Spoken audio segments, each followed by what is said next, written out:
Oh my God, I'm so much better than this. We are better than this.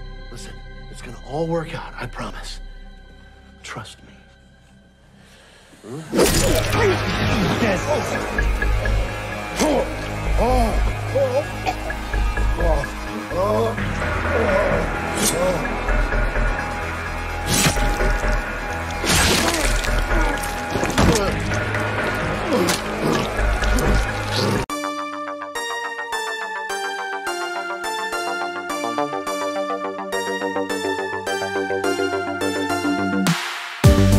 What's up, horror fiends? It's your boy, Ricky Grimes, back with my two brothers. That's right, you're watching Three Corners of Horror on Horror Fiend TV, exclusively on YouTube. And boy, do we got something fun for you today. Before we get started, let me introduce to you my brothers, the panel. What up, JR? How you doing, sir? Oh, man. A little change of pace in this one. Was it vicious or was it pacified? Pacified. Damn. This sounds so what up, Joe, my boy? Hey, what's going on? Yeah, actually, I'm glad we did something different. You know, we got to cleanse the palate every once in a while. You know, well, was it fun or was it a dud? Sometimes when we say that, something different, usually those are those films where we're like, oh boy, never again. But what's up? All right. You're saying? Psycho Gorman? Psycho Gorman, this is not. We are talking about Vicious Fun, streaming on Shudder. It's directed by Cody Callahan. This film, let me tell you right now, if you're into a blend of horror and comedy, this is the film for you. Whether you like it or not, that's up to you to decide. But JR, I'm going to start with you, my brother. What's good? So this film here, your first thoughts as you watch this film, because you saw before me and Joe. You're the one that found it and recommended that we give it a try. When you first popped it on, you told me you just saw it and decided to watch it. No one told you, right? Yeah, I was it's one of those nights where start basically streaming, look at all the services, and I was like, hey, let me go on Shudder, and this one popped out. I mean, the minute the video starts, you got that 80s theme like title. I mean, it's just, it was right off the bat was a different feel for this movie. And yeah, I mean, I'm kind of glad this is like one of those movies where you kind of glad you stumbled on, because it's definitely a change of pace, and it was a lot of fun, to be honest. What up, Joe? How about you? Me? Well, me too. I'm glad we did a horror comedy. Plus, did you guys notice we're visiting one of my favorite countries for horror movies? Wait, Canada. This is a Canadian horror movie. Oh, you got me. I didn't know Yeah, that. this is a Canadian horror movie. So, you know, I mean, we did do Psycho Gorman. I wish we would have done Freaky. And I'll be bringing, the reason I bring up those later on will be a reason why. I have a standard for horror comedies. My top two, my fives in the horror comedy is Shaun of the Dead and Juan de los Muertos, which is really Juan of the Dead, and that remake actually stands up to the original. But you know, we'll see if after I talk to you guys, where I'm gonna land up on my score. It's high, but we'll see after I talk to you guys if it actually goes a little bit higher. But yeah, I mean, honestly, I'm glad we did a comedy. Yeah. First, when I first popped it in, I saw the runtime, hour and 45 minutes, give or take. And I'm like, oh man, for this type of movie, I don't know. But as I started watching the film, immediately with the main character writing for the horror magazine, and I must say, this brought me. I have a huge collection of Fangoria, and this book so underrated. Rue Morgue. This book was awesome. Look at Forey Ackerman, the man. If you're a horror fan, you gotta know who he is. And of course, there you go, JR. And Joe, you love this guy. So I'm a big horror magazine collector. This is stuff I found laying around. Everything's stored right now, but immediately I connected with this character. But he was a bit of a dickhead, though.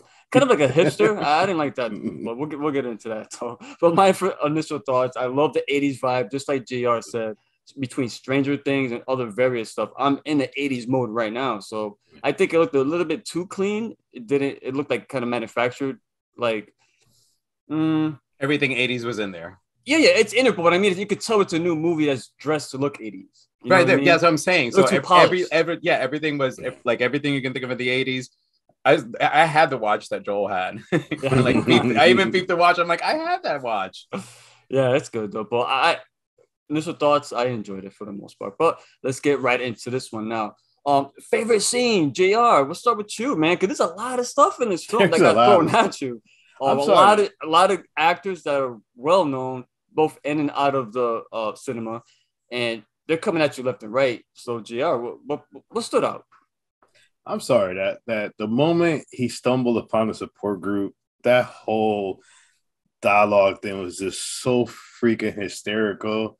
You had Mike was funny. I mean, he didn't have too many lines, but when Mike is sitting there agitated because Joel's trying to give, Joel stumbled in and he pretended he's Phil because he didn't even know he was stumbled in on it. That's what made this whole dialogue just freaking hysterical, because as everybody's giving their confessional, and I'll leave some space for you guys on this, because I know you guys are gonna talk about this, but the fact that like Mike's sitting there and you're like, oh my god, he's like dying to talk, and then Zachary, played by David Kochner, who Packer from The Office. I mean, he has this one specific character he plays.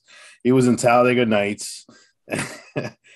And he's hysterical on the fact that hey, Mike, why are you so agitated?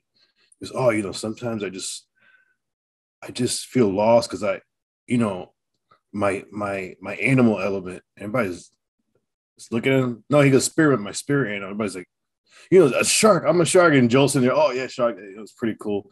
I mean, that's just that whole scene where Joel's slowly seeing exactly what he stumbled upon. That scene is just great. Kind of set the tone for the movie. And the other scene I enjoyed the most too was when you had the 3 cops in the jail. Yeah. And the one cop starts breaking down horror. Yeah, horror. You have all these subgenres. He starts breaking them on. It's all looking at him. And they're like, you really need to get out, man. Yeah. And he just looks at him. But no, that whole scene was just, I loved it. You kept reading the Vicious Fanatic. This is fun. Better name. What up, Joe? What up? Actually, that's my favorite scene also. I mean, as a psychologist, I thought it was cool to see like they had a support group for each other, and listening to all their stories was kind of cool. Joel freaking out and then coming up with his own little story that everybody kind of believed. But what I really liked, which I don't know his name, the guy with the beard, after he told his story that he kills women who have been cheated or broken up. And he leans over to him and said, "That's beautiful." That's Mike. That's Mike. He's played by Kurgan from WWE. Remember TR? So I thought that was funny. But if I got to pick a favorite scene, actually, it was when Joel was in the hospital, getting the knife pulled out of his arm.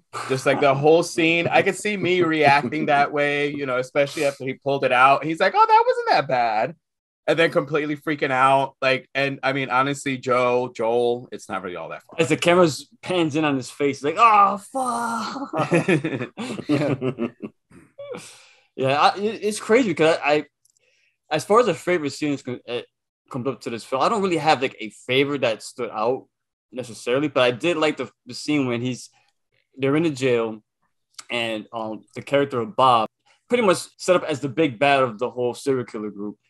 He's talking to him while the cops are behind him, and then Joel's like, you guys can hear this guy, right? He's talking right in front of you. Like, the cops are so stupid. Like, and when he was getting interrogated, the cop was saying, "You're so full of shit that your eyes are brown." I'm like, hey, I got brown eyes. Am I full of shit? I don't know.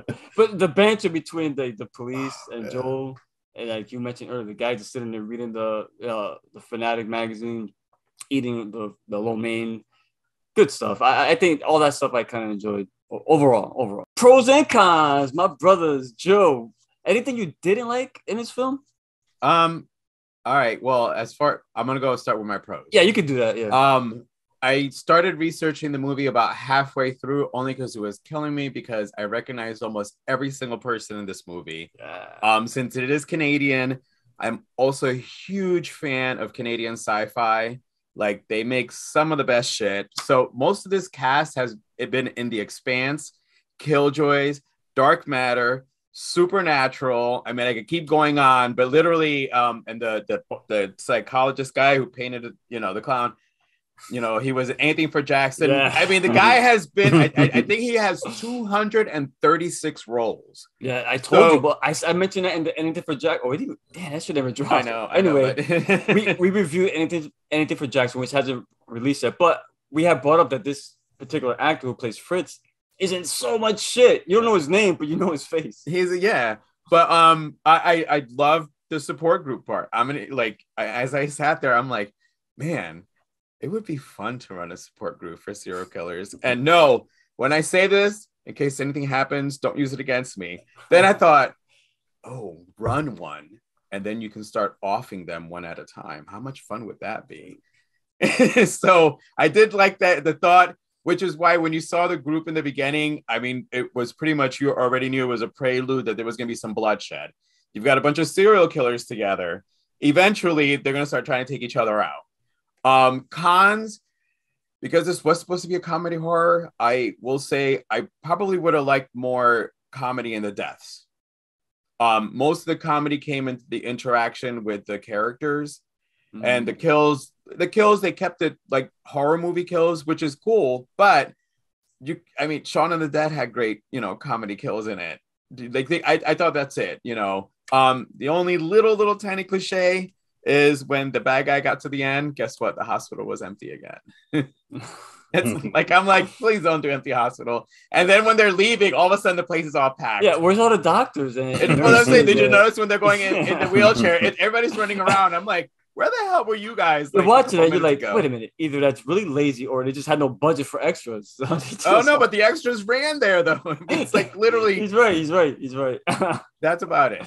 That's it. Oh man, good shit. All right, Jay. How about you, man? Pros and cons, brother. I'm gonna go with cons. I'm gonna be honest. I didn't go with any kind of expectation in this movie, so I kind of went totally blind, didn't read nothing about it, and it's because I had no expectations for it. I couldn't really like find too many bad things about it, to be honest, because it's like everything else came like the one scene where Zachary gets killed, the fact that everybody takes a turn stabbing him, yeah. And then as he's falling on the ground, he's picking up his intestine to try to put it back in.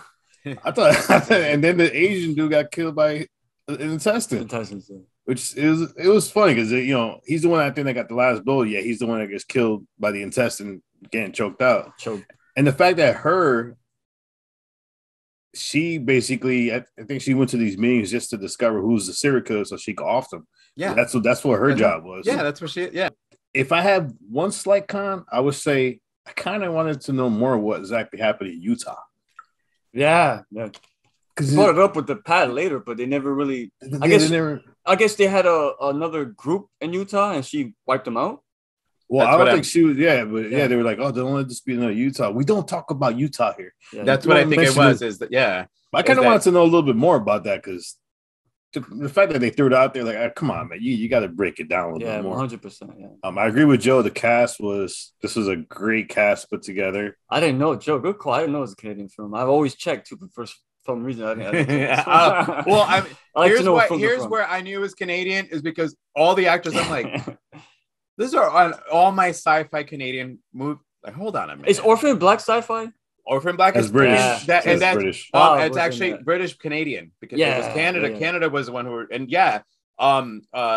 the real estate guy was from Orphan Black. That's why I brought it up. They're doing a spin-off to that, by the way. Are they? Yep. I think Amazon's the one that is going to be releasing it. She's actress is awesome. Well, she's the one playing She-Hulk. She-Hulk, yeah. Tatiana Maslany. Oh, one thing we got to talk about though.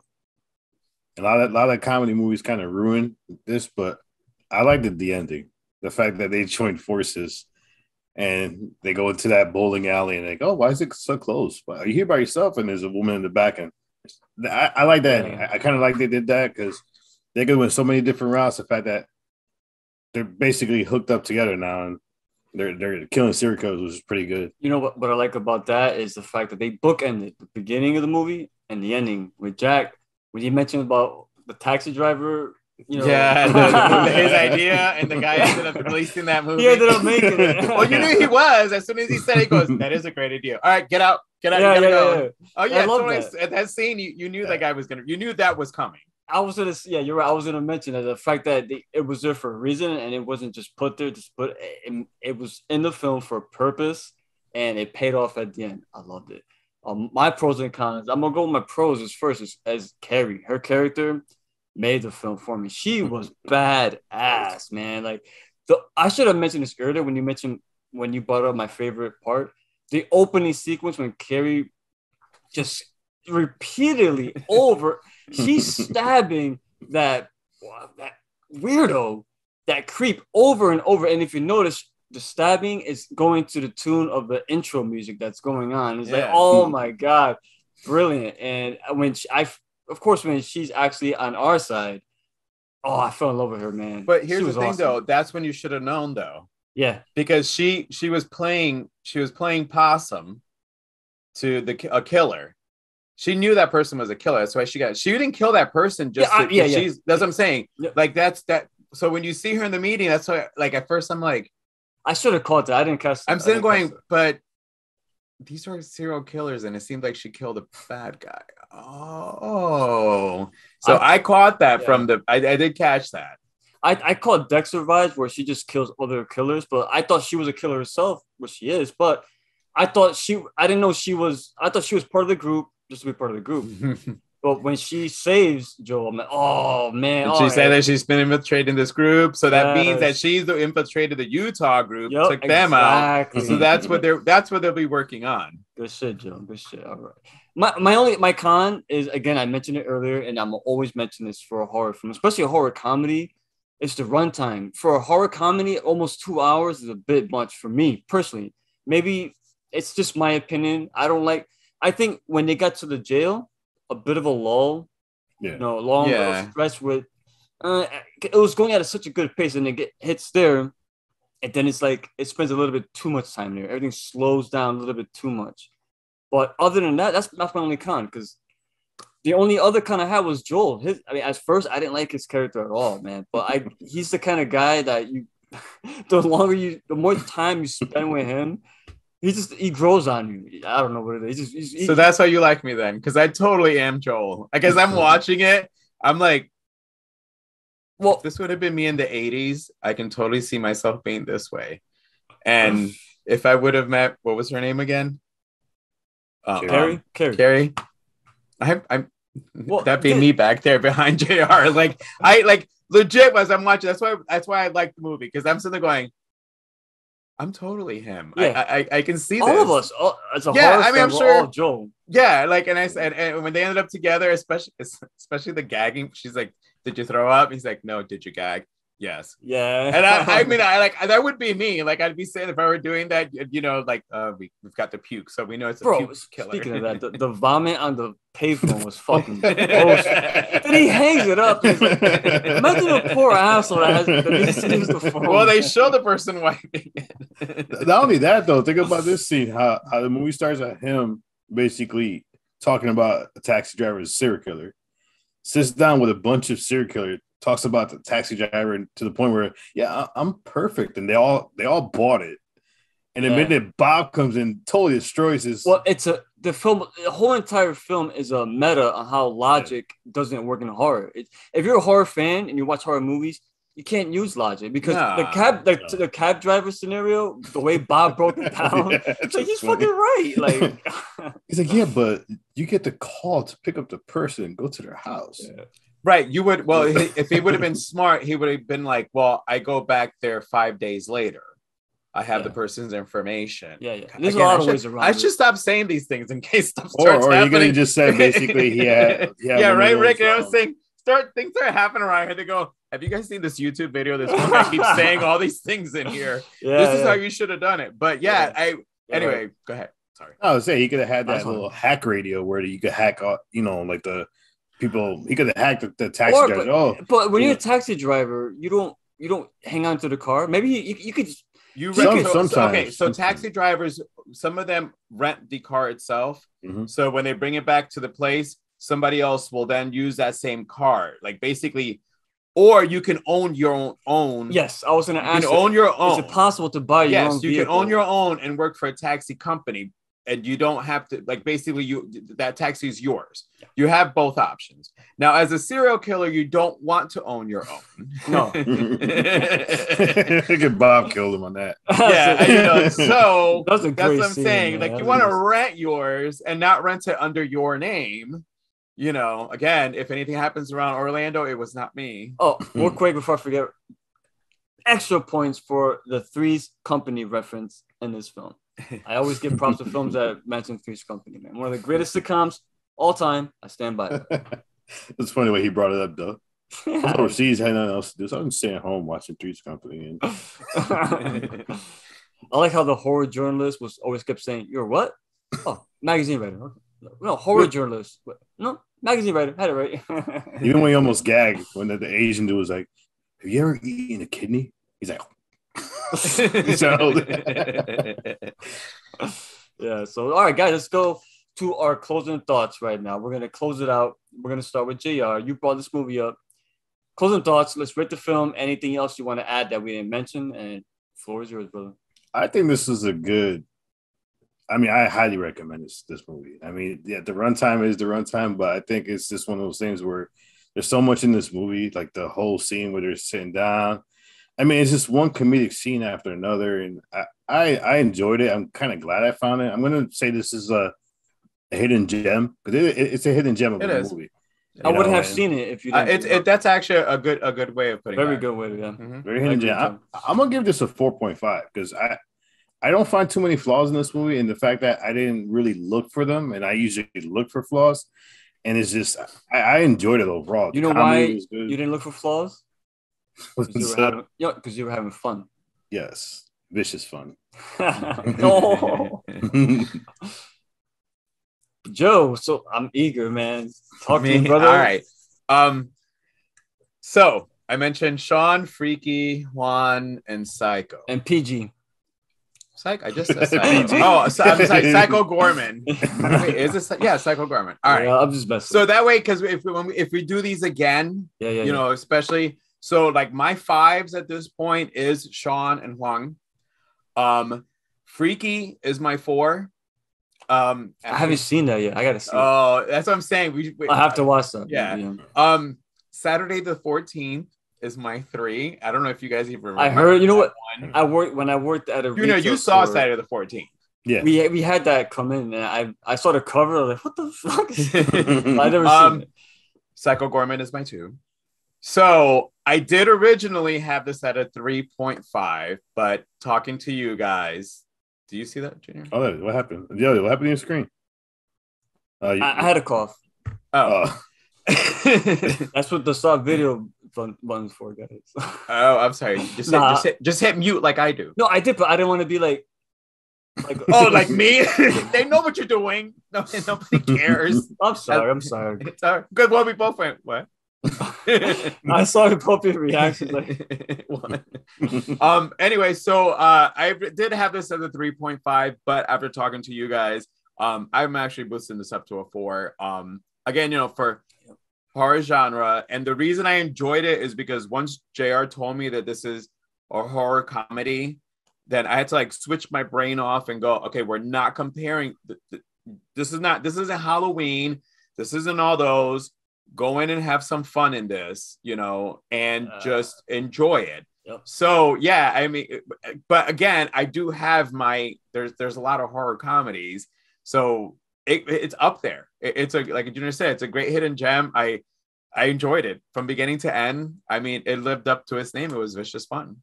Oh, nice. Yeah, you know, it's funny. Like when I review films like this, I don't like Joe. Thank you. That's why I was so excited when you mentioned, because you worded it better than I would. I don't rate this on the same scale either as certain other subgenre films. I would rate this against other horror comedies, and I'm gonna give it a 4. I really enjoyed it. Like I said, a little bit on the long side, and because of the length, because the length isn't always a death sentence. As I think we did the Night House recently, which is pretty long, but there was never a lull. And this film, it hit a lull for me personally. And that's the only reason why I'm not going a little higher, but I enjoyed it. I love the characters. Joel grew on me. Carrie was fucking awesome. I love their characters so much. And the fact that she, at the end, she wasn't so like above everyone else that she agreed to take Joel with her. Okay, you know what? I could use some help, even if it's from this guy. I like that. They got a nice little bond going on. And I really did enjoy that. So I'm going to give it a 4 all around. JR, good find. Like I said, I wouldn't have watched this if it wasn't for you. I appreciate that, brother. I really do. So thank you. Oh, And guys, 4 from me, 4.5. Who got 4? 4.5. Joe, right? No, Four. JR, I got a I'm four. sorry. You got a 4. Junior's 4.5. Damn, I'm a 4.5. That's Yeah. a pretty dang good score. Guys, anything else you want to add before we take this home?